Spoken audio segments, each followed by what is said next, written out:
My name's Kyshona Armstrong. I am from Columbia, South Carolina, but I am here in Nashville now. Been here about 9 years, close to. And I'm here to take part in conversation, to be an instigator in this conversation about voting rights. I am very passionate about voting rights because I am passionate about people using their voice. So many of us have different ways of walking through the world and our experiences, and I think voting is one way that we can get a glimpse.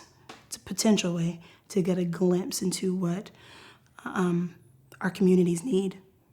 So what better way to hear what your community needs than to allow everyone access to voting? And that's just a great way to get everyone in one space at over a period of time to voice their needs. I think people choose not to vote because they don't trust the system. And they have seen how the system has failed them. And historically in this country, I mean, it's in the books, you know. So of course you're not going to trust that government is going to find a way to change the rules. And that's a lot of reckoning to do. And I think that is, I don't know what the answer is to healing that. I don't know if we'll see it in our time, but it makes me sad that people don't trust the voting system. But I think moments like this are really great that we're still talking about it, and we all know that there are issues with how we allow people to use their voice in votes. The biggest issues, I think, with voting and people having access to voting, especially in rural parts of the country, it's the ability to get there. I grew up in Columbia, South Carolina, and with the church that I used to go to, my mom took part in driving around her community and picking up people and taking them to the polls. And I think that is a true grassroots way. And if we need to have buses only run where they are only picking up people to get to the polls during voting time, then I think that's a great way. That's a great way to get to know your neighbors too. Talk about community, you know, but I do feel like ability to get there. And also, again, the rules changing. Not everyone has access to internet, so they don't know as quickly that the rules have changed or their polling place has been changed. I think, yeah, between technology and ability to actually get to the space.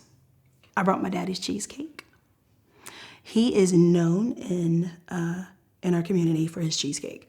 People call my dad for any family reunion or church gathering and say, "Can't bring your cheesecake." So I called him last night, and I love it. I was in the grocery store parking lot, and it was just that, "Dad, you know, what's the recipe?" And he could just rattle it off. He just knew it. He's like, "No, I don't know what I ate for dinner last night, but I can tell you that cheesecake recipe." I was scared because I should know if my dad makes it, it's easy. But for some reason, I always feel like I'm going to mess it up. But I was also very proud. It was a moment, I even documented it on social media of just, I don't do that often. But it was a very proud moment of me knowing I watched my dad make this many times. I remember the first time I made his cheesecake was in 4th grade for potluck, and I felt like a big deal because I made my dad's cheesecake. So it's that same feeling of being daddy's little girl again and carrying on a tradition. And food is so important in my family. That's like how we gathered. That's how we communed, how we talked, how we healed. So it felt good. This word came up in an event I was at earlier this week. And proximity was the word.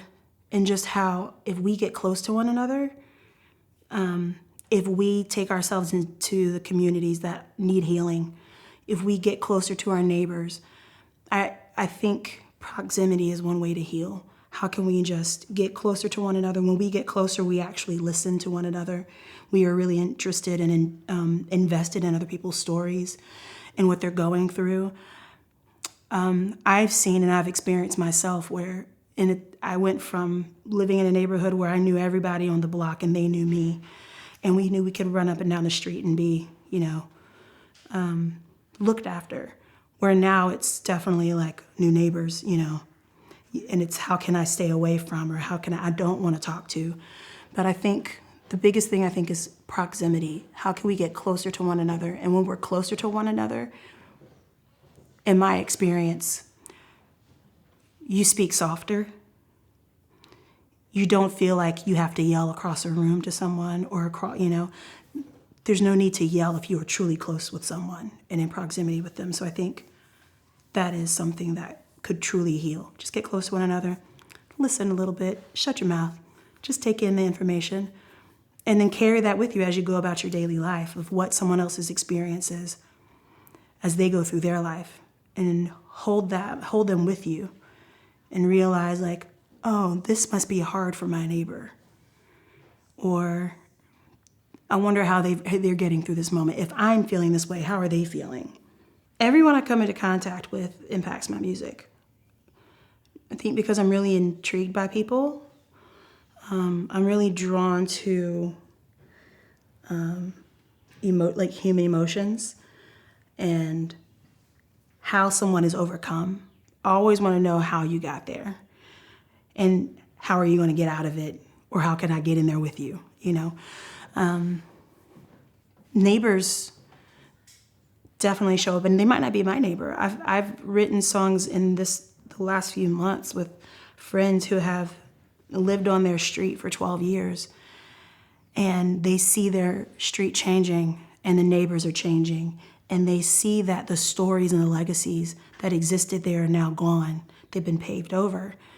And so same thing I'm doing. How can I use song as a way to capture that legacy, capture their story so that they don't get paved on top of? If we keep talking about people, this is how I feel in general. If we talk about people, they still exist. If we talk about what we have gone through, that's a path to healing. So yeah, I really do find that neighbors, especially community, guide my pen. I hope they just have an experience and that they're open to that experience. And I hope they're open. I hope they have a really good conversation and maybe see something from a point of view or from an angle that they might not have thought about. Also, maybe they'll experience a dish, It's hard to yell at someone when your mouth is full of good food. If somebody made something really good, it's hard to be, it is really hard to be mad at a person if you're like, but this pasta though? So, yeah, I hope that they all walk away with open hearts. I hope they have great conversation. I hope that they feel inspired and want to continue the conversation outside of this curated space.